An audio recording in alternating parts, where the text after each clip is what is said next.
हाँ तो पहला वीडियो देख लेना आप सबने, आया मजा तो ठीक है।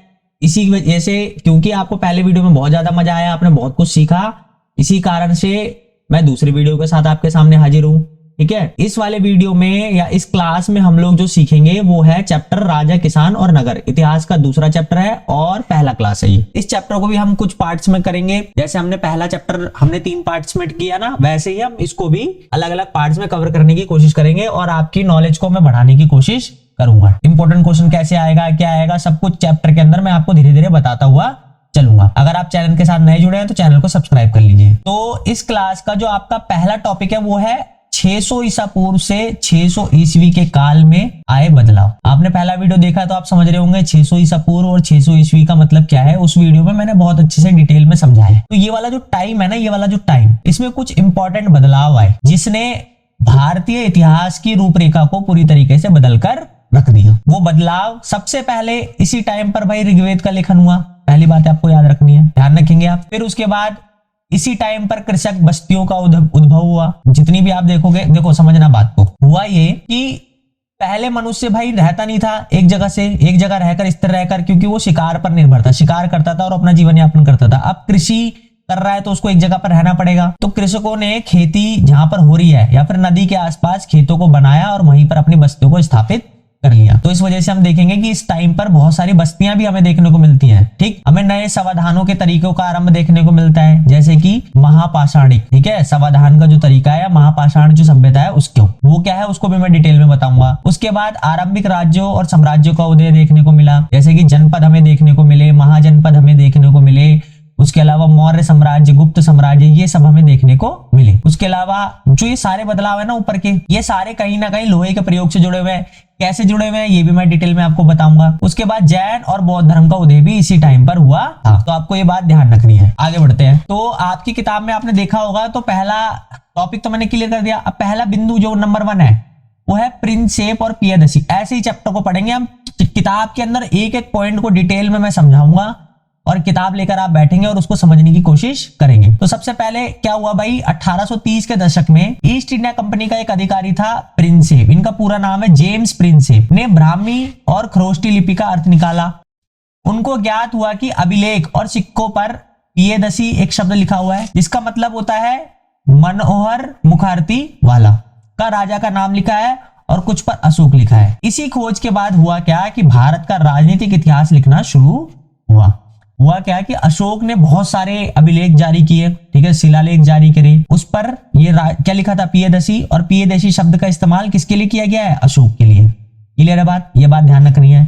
ठीक है, आगे चलते हैं। दूसरा पॉइंट आपकी किताब का है प्रारंभिक राज्य, इसको समझते हैं हम। ठीक है, तो भाई बहुत सारे इतिहासकारों का मानना है कि आरंभिक राज्यों का उदय लोहे के बढ़ते प्रयोग के कारण हुआ। तो आप देखोगे 6ठी शताब्दी ईसा पूर्व में लोहे के प्रयोग ने जहां एक और कृषि क्षेत्र को मजबूत बनाया और विस्तार प्रदान करा, जिससे राज्यों की मांग पूरी हो पाई, वहीं दूसरी ओर इसने सैन्य क्षमता को भी बढ़ाया। अब देखो मैं आपको बिल्कुल डिटेल में समझाता हूं मैं क्या कहना चाह रहा हूं। अब एक मैंने जैसे कि मैंने आपको बताया कि भाई लोहे का प्रयोग जो है वो बढ़ गया, लोहा आ गया भाई। अब लोहे से औजार बना सकते हो आप, जैसे फॉर एग्जाम्पल आपको जंगलों को काटना है तो जंगल को काटने के लिए लोहे के औजार इस्तेमाल किए जा सकते हैं, बिल्कुल हो सकते हैं। अब जंगल कटेंगे तो भूमि बिल्कुल क्लीन हो जाएगी, उस पर आप क्या करोगे, आप कृषि कर सकते हो। आप कृषि करोगे तो सिंपल सी बात है, उत्पादन बढ़ेगा, अनाज बढ़ेगा कि नहीं बढ़ेगा। अब ज्यादा भूमि पर खेती होगी तो ज्यादा अनाज उगेगा, सिंपल सी बात है। उसी के बाद क्या होगा भाई, लोहा है, लोहे से क्या होगा, जो सिपाही हमारे, ठीक है, सैनिक जो है हमारे, उनको आप हथियार बनाकर दे सकते हो। हथियार दे सकते हो तो सेना भी मजबूत हो जाएगी कि नहीं हो जाएगी, हो जाएगी। अब एक राजा को क्या चाहिए, एक राजा को यही चाहिए कि उसके पास ज्यादा उत्पादन हो ताकि वो टैक्स ले सके कर, ठीक है, और उस टैक्स से वो अपने सिपाहियों को सैलरी देगा, ठीक है, और हथियारों पे खर्चा करेगा कि नहीं करेगा। इससे क्या होगा, दोनों चीजें हो जाएंगी हमारे पास। एक तो हमारे पास टैक्सेशन का सिस्टम हो गया, हमारी आर्थिक स्थिति मजबूत, और दूसरा हमारे पास सेना भी मजबूत। इससे क्या होगा, राजा अपने साम्राज्य और अपने राज्य को अच्छे ढंग से चला पाए।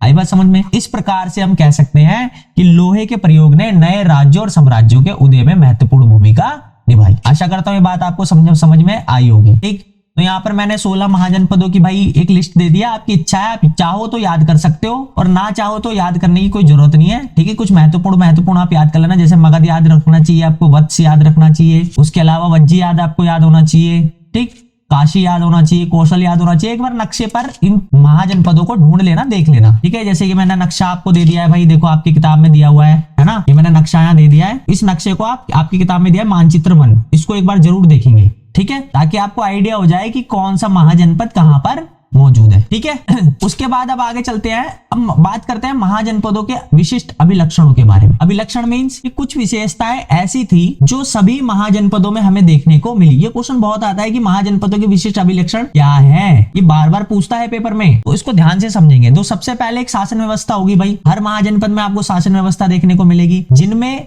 कुछ महाजनपद ऐसे होंगे जो गणतंत्र होंगे, जहां पर गण और संघ के नाम से कई लोगों का जो समूह होगा वो शासन करेगा, ठीक है भाई।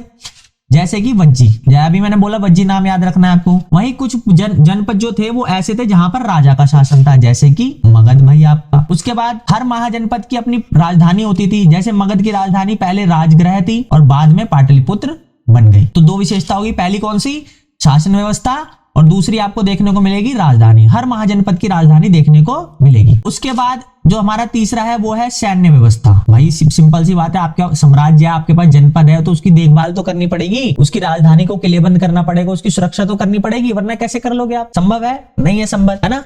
तो किलेबंद राजधानी को सुरक्षित करने के लिए सेना का होना बहुत ज्यादा जरूरी है। और चौथा मैंने आपको बताया, टैक्स का सिस्टम होना चाहिए, राजस्व नहीं वसूलोगे आप तो कैसे सेना को आप, है ना, चला पाओगे, क्योंकि सैनिकों को तो तनख्वाह देनी पड़ेगी, बहुत सारे और भी खर्चे होते हैं, वो जब भी संभव है जब आपके पास पैसा होगा। और राजा के पास पैसा कैसे आएगा, वो टैक्स वसूलेगा, और टैक्स वसूलने के लिए क्या सिस्टम चाहिए, एक टैक्स वसूलने का सिस्टम होना चाहिए, ठीक है भाई। तो क्योंकि शासन व्यवस्था को जारी रखने के लिए संसाधनों की आवश्यकता होती थी, जनपद के शासक कर वसूलते थे, भेंट वसूलते थे भाई। इसके अलावा पड़ोसी राज्य के ऊपर आक्रमण के द्वारा भी कभी कभी धन वसूला जाता था, ठीक है, ये भी एक तरीका है। लेकिन मेन कह सकते हो कि भाई जो तरीका है वो यही है कि भाई राजा जो है वो टैक्स वसूलता था। अब आ जाते हैं आपकी जो क्लास है या ये वाला जो चैप्टर, उसको सबसे इंपॉर्टेंट टॉपिक है वो ये है, 16 महाजनपदों में जो सबसे प्रथम है वो है मगध, ठीक है भाई। कौन सा है, मगध। तो हुआ क्या कि मगध जो है 5वीं शताब्दी ईसा पूर्व के आसपास सबसे शक्तिशाली हो गया, और इसने मतलब जो छोटे छोटे जनपद थे ना उन सब पर कब्जा कर लिया और खुद बहुत ज्यादा शक्तिशाली हो गया। अब इसके कारण क्या है ये पूछता है आपसे पेपर में कि भाई मगध शक्तिशाली था तो क्यों था, ये बताना पड़ेगा तो आपको। तो सबसे पहला है कि भाई मगध जो है उसकी भौगोलिक स्थिति ऐसी थी जिसकी वजह से वो बहुत ज्यादा शक्तिशाली था। जैसे कि उत्तर की ओर देखोगे तो वो गंगा से घिरा हुआ है, पूरब की ओर देखोगे तो सोन नदी है, पश्चिम में चंपा है और दक्षिण में विंध्याचल से घिरा हुआ है, जो इसे सुरक्षा प्रदान करेंगे। अब भाई चारों ओर से घिरा होगा तो इस पर कोई हमला कर पाएगा, नहीं कर पाएगा, है कि नहीं, सुरक्षित रहेगा ये। उसके बाद दूसरा जो है वो है उपजाऊ भूमि। क्या है बेटे, उपजाऊ भूमि। भाई सिंपल सी बात है, ज्यादा अनाज उगाना पड़ेगा ना, तभी तो भाई अपने सिपाहियों का और भी चीजें या फिर और टैक्स वसूल पाएगा ज्यादा से ज्यादा, क्योंकि टैक्स वसूलेगा जब भी तो सिपाही को सैलरी देगा, ठीक है, खुद के खर्चे निकालेगा और भी जो चीजें होंगी वो कर पाएगा। अगर सिंपल सी बात है उपजाऊ शक्ति ज्यादा नहीं होगी तो उत्पादन ज्यादा होना संभव नहीं है। तो मगध के अंदर क्या था भाई, जो भूमि थी वो अत्यधिक उपजाऊ थी, जिसके कारण वहां पर अत्यधिक उत्पादन होता था, जिससे साम्राज्य को आर्थिक रूप से मजबूत बनाया। उसके बाद जो तीसरा है वो है प्राकृतिक संसाधन। मगध साम्राज्य में अत्यधिक लोहे की खदानें थी। देखो मैंने तुम्हें बताया भी कि लोहा कितना इंपॉर्टेंट है, लोहे के प्रयोग ने सेना को और कृषि को दोनों को मजबूत कर दिया है ना। जो युद्ध के उपकरण बनाने के लिए उपयोगी होते थे भाई, खेती के उपकरण बनाने के लिए भी बहुत इंपॉर्टेंट होते थे, ये ध्यान रखनी है बात आपको, ठीक है। तो इन उपकरणों से सेना अत्यधिक मजबूत हुई, जिसकी वजह से क्या हुआ भाई, अपने साम्राज्य के अपने राज्य की रक्षा कर पाए और खेती में ज्यादा उत्पादन संभव हो पाया। इसलिए भी मगध जो है बहुत ज्यादा महत्वपूर्ण हुआ या बहुत ज्यादा शक्तिशाली हुआ। उसके बाद जो अगली विशेषता है वो है जंगली क्षेत्रों की उपस्थिति। भाई जंगल बहुत सारे थे यहाँ पर, ठीक है, जंगली क्षेत्रों की उपस्थिति, यहाँ पर हाथियों की भरमार थी, जो मगध सेना का एक महत्वपूर्ण भाग था। हाथी मिल जाएंगे, है ना, और हाथी मिलेंगे तो सिंपल सी बात है सेना क्या हो जाएगी, बहुत ज्यादा शक्तिशाली, ठीक है भाई। तो मगध जनपद को समझने के बाद अब हम समझेंगे एक आरंभिक साम्राज्य के बारे में, ठीक है भाई। तो आरंभिक साम्राज्य वो कौन सा है, मौर्य साम्राज्य। इसका मतलब ये नहीं है कि इससे पहले साम्राज्य नहीं हुए, ध्यान से समझना। मगध पर और भी राजवंशों ने शासन किया, पर मौर्यों का स्थान अलग है, ठीक है। मौर्यों ने बहुत अच्छा काम किया, इस वजह से हम मौर्यों के बारे में पढ़ रहे हैं। तो सबसे पहले ध्यान रखना है कि भाई जो मौर्य साम्राज्य है ना, इसकी स्थापना चंद्रगुप्त मौर्य ने 321 ईसा पूर्व में की थी भाई। तो मौर्य साम्राज्य का जो सर्वाधिक जो बहुत ही ज्यादा इंपॉर्टेंट सर्वप्रसिद्ध जो शासक था वो चंद्रगुप्त का पोता अशोक था। हम सब जानते हैं अशोक के बारे में, कौन नहीं जानता, सबको ये नाम पता होगा। तो चंद्रगुप्त का जो पोता है वो कौन है? अशोक, और सबसे इंपॉर्टेंट अशोक था। अब आप पूछोगे तो भाई चंद्रगुप्त का बेटा कौन है? तो वो था बिंदुसार। कौन था बेटे? बिंदुसार था। ठीक है, याद रखनी है बात। तो ये बात ध्यान रखनी है, पहले चंद्रगुप्त, फिर बिंदुसार और फिर अशोक। मौर्य वंश के बारे में ना हमारे पास जानकारी तो है, तो वो स्रोत कौन कौन से जिनसे हमें जानकारी मिलती है? स्रोत आप समझते होगे। देखो अब समझना बात को, मैं क्या समझाने की कोशिश कर रहा हूं। जब मौर्य वंश अपने अस्तित्व में था तब ना तो मैं मौजूद था ना आप मौजूद थे, कोई भी मौजूद नहीं था, बल्कि इस किताब को लिखने वाला जो बंदा है वो भी मौजूद नहीं होंगे वहां पर, है कि नहीं? तो उनको इन सारी ये इंफॉर्मेशन कहां से मिल गई? इसका मतलब क्या है? उन्होंने कहीं ना कहीं से जानकारी प्राप्त किया है। तो जिस जगह से वो जानकारी इन्होंने प्राप्त करी उसको बोलते हैं स्रोत। क्या बोलते हैं? स्रोत। स्रोत दो प्रकार के होते हैं, एक होता है हमारा पुरातात्विक, क्या होता है बेटे? एक होता है हमारा पुरातात्विक स्रोत, ठीक, और दूसरा स्रोत होता है हमारा साहित्यिक स्रोत। ठीक है, अब समझेंगे। पुरातात्विक स्रोत वो होते हैं जो हमें खुदाई के द्वारा या खोज के द्वारा प्राप्त हो। जैसे फॉर एग्जांपल हमें खोदा हमने जमीन, हमको मौर्य साम्राज्य के टाइम पर कोई सिक्का मिल गया मौर्य साम्राज्य के टाइम का, या हमने भाई मौर्य साम्राज्य के अंडर में जो जो क्षेत्र आते थे हमने उस जगह को देखा, वहां पर हमें धरती के ऊपर कोई अशोक का अभिलेख पड़ा हुआ मिल गया, या उनके द्वारा बनाई गई कोई मूर्ति मिल गई, या उनके द्वारा बनाई गई कोई इमारत मिल गई। ठीक है, और साहित्यिक स्रोत होता है लिखित में पुस्तकें। ये आगे चलकर दो हिस्सों में बढ़ जाती है, एक वो जो हमारे देश में लिखी गई, एक वो जो बाहर का कोई यात्री आया उसने भारत में देखा और देखकर किताबें लिख दी भारत के बारे में। जैसे कि मेगास्थनीज की इंडिका, मेगास्थनीज ने किताब लिखी, उसका नाम है इंडिका। अब मेगास्थनीज कौन है आप सोच रहे होगे? तो भाई एक यूनानी यात्री है जिसको यूनानी शासक सेल्यूकस ने मौर्य साम्राज्य में राजदूत के तौर पर भेजा था। ये भाई 302 ईसा पूर्व में आया और 298 ईसा पूर्व तक रहा। ठीक है, उसने अपनी यात्रा को वृत्तांत का रूप दिया और उसने उस किताब का नाम क्या रखा? इंडिका। यानी कि वो जब तक यहाँ रहा उसने भाई जो कुछ देखा उस सबको किताब के रूप में लिख दिया। बहुत इंपॉर्टेंट ग्रंथ है, बहुत सारी सूचनाएं हमें प्रदान करता है। तो मौर्य साम्राज्य के बारे में जानकारी हमें इंडिका से भी मिलती है। उसके बाद है अर्थशास्त्र। क्या है बेटे? अर्थशास्त्र, जिसके कुछ भाग की रचना कौटिल्य द्वारा की गई। ठीक है भाई, और कुछ भाग की रचना किसी और द्वारा की गई। ठीक है, अब कौटिल्य कौन है? जो आपका चाणक्य है भाई, वही कौटिल्य है। कौन? चाणक्य, कौटिल्य, और एक और नाम बोलते हैं वो है विष्णुगुप्त। ठीक है, तीनों एक ही बंदे हैं, तीनों एक ही व्यक्ति है, तीन नाम एक ही व्यक्ति के हैं। उसके बाद जो तीसरा ग्रंथ है वो है पुराण। पुराणों से भी हमें बहुत सारी सूचनाएं मिलती है और उसमें मिलता है वंशावली। वंशावली समझते हो? वंशावली का मतलब होता है कि किस राजा के बाद कौन सा राजा आया। ठीक है, जैसे मैंने बताया चंद्रगुप्त का बिंदुसार के बाद अशोक, तो उसकी बात कर रहे हैं। ऐसे लाइन से जो हमें मिलता है कि भाई किसके बाद कौन राजा है, ये सब हमें पुराण में देखने को मिलता है। तो आशा करता हूँ ये बात आपको समझ में आई होगी। तो उसके बाद है भाई जैन और बौद्ध धर्म के ग्रंथ। भाई अब क्या हुआ, जो मौर्य शासक है ना वो बौद्ध धर्म और जैन धर्म के ना बहुत तगड़े वाले संरक्षक थे। संरक्षण मतलब पैसा दे दिया दान में, ले जाओ भाई पैसा ले जाओ। कोई गुफा बनवा दी, कोई स्तूप बनवा दिया, कोई मंदिर बनवा दिया, कोई मूर्ति बनवा दी, उसके लिए भर भर के पैसा दिया। इसको बौद्ध धर्म और जैन धर्म के लोगों को। जो ये दिखाता है, सिंपल सी बात है भाई, मैं किसी से पैसा लूंगा तो मैं तो अच्छा ही लिखूंगा, उसके बारे में लिखूंगा कि नहीं लिखूंगा। तो जब आप बौद्ध धर्म और जैन धर्म के ग्रंथ पढ़ोगे तो आपको इनके बारे में भी जानकारी मिल जाएगी। ठीक है, उसके बाद है अशोक द ग्रेट। ठीक है, अशोक के अभिलेख, मूर्तिकला, सिक्के भी मौर्य साम्राज्य के संदर्भ में बहुत ही इंपॉर्टेंट जानकारी देते हैं। तो ये बात क्लियर हुई कि भाई मौर्य साम्राज्य के बारे में जो हमारे पास जानकारी है वो किन स्रोतों के माध्यम से हमें प्राप्त होती है। अब हम पढ़ लेते हैं अशोक का धम्म का सिद्धांत। ठीक है भाई, सब जानते हैं कि भाई अशोक ने कलिंग का युद्ध लड़ा, जो आधुनिक उड़ीसा है आज। ठीक है भाई, उसने क्या करा, युद्ध को त्याग दिया और धम्म की नीति को अपना लिया, उसका दिल बदल गया। ठीक है भाई, कहने का मतलब ये है, आप देखोगे अपनी किताब में सबसे लास्ट में एक स्रोत दिया है, उसमें दिया गया है कि कितने सारे लोग मारे गए, कितने सारे लोगों को निकाला गया, कितने सारे लोगों को बंदी बनाया गया, वो देख लेना एक बार आप लोग। ठीक है, तो उसके बाद उसका दिल बदल गया, उसने सोचा है लड़ाई झगड़ा करके कोई फायदा नहीं है, युद्ध करके कोई फायदा नहीं है, अब हम धम्म का प्रचार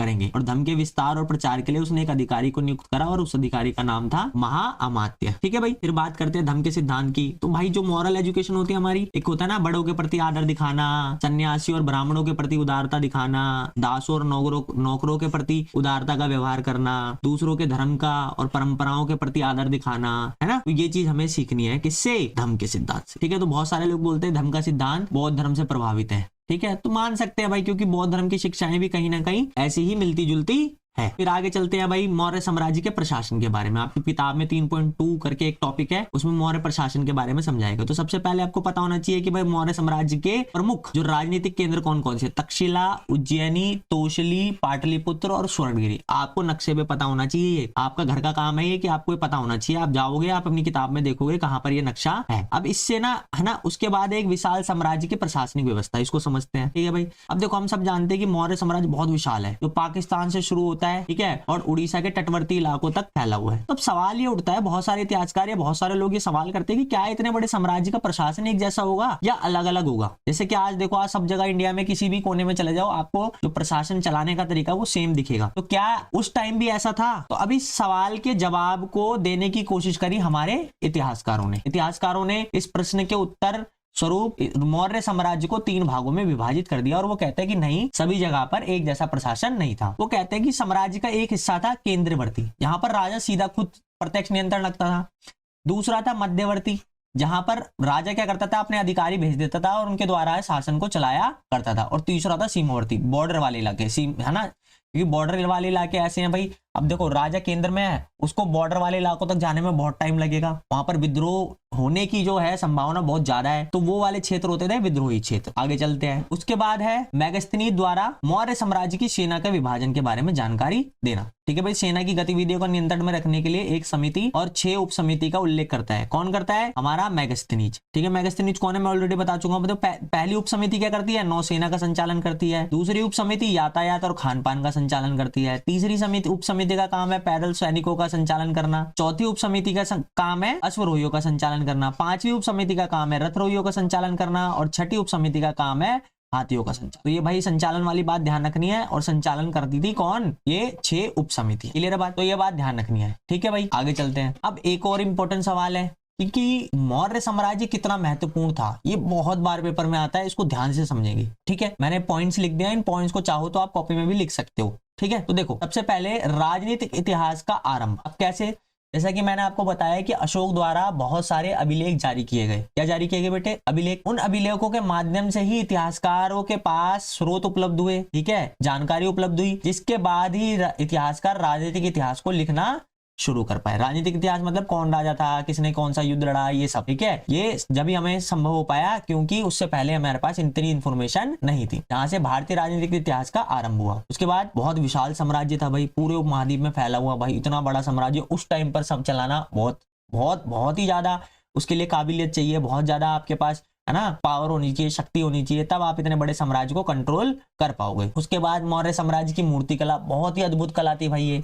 ठीक है, बहुत ही शानदार थी, मौर्य साम्राज्य की पहचान है भाई ये। उसके बाद आगे चलते हैं। तो भाई अब मौर्य साम्राज्य का नाम ले और अशोक का नाम ना है तो ऐसा संभव नहीं है। अशोक एक बहुत शक्तिशाली शासक था भाई। तो पुरातत्वविदों को मौर्य साम्राज्य से जुड़ी अनेक अभिलेख प्राप्त हुए हैं भाई, जिन पर अन्य शासकों, है ना, को भिन्न भिन्न आदेश लिखे हैं, जो दर्शाते हैं कि अशोक एक शक्तिशाली शासक था। मतलब अशोक ने अभिलेख जारी करो और दूसरे शासकों को आदेश दिए अभिलेखों के माध्यम से, तो ये दर्शाता है कि अशोक कितना शक्तिशाली था। ठीक है, अशोक मौर्य साम्राज्य के जो शासक है वो अपने साथ बड़ी बड़ी उपाधियों और नाम को नहीं जोड़ते थे। जैसे आप देखोगे गुप्त के टाइम में जाओगे तो बहुत सारे राजा थे जिन्होंने बहुत सारी उपाधियों को जोड़ा। और भाई इतना अच्छा साम्राज्य, इतना बड़ा साम्राज्य इतने अच्छे ढंग से चल रहा था, जो अचानक ऐसा क्या हुआ कि इसका पतन 150 वर्षों में हो गया। 150 ईयर्स में ही इसका पतन हो गया। पतन हो गया मतलब ये हट गए और इनकी जगह कोई और शासक आ गया। क्लियर है बात? चलो आगे चलते हैं। तो आज की हम अपनी क्लास को यहीं समाप्त करते हैं। अगली जो हम क्लास शुरू करेंगे वो यहाँ से शुरू करेंगे। ठीक है भाई, यहाँ तक हमने कंप्लीट कर लिया है। ठीक है, यानी कि इससे पहले वाले जितने टॉपिक्स हैं वो कवर हो चुके हैं। उनको जाइए किताब में से एक एक कर उनको समझिए। और कोई भी आपको डाउट हो तो आप कमेंट बॉक्स में अपना डाउट लिख सकते हैं। मैं 1 to 1 उस कमेंट का जवाब दूंगा, उस डाउट को क्लियर करने की कोशिश करूंगा। ठीक है बेटे, चलो फिर मिलते हैं अगली क्लास में। तब तक के लिए पढ़ते रहिए, बढ़ते रहिए।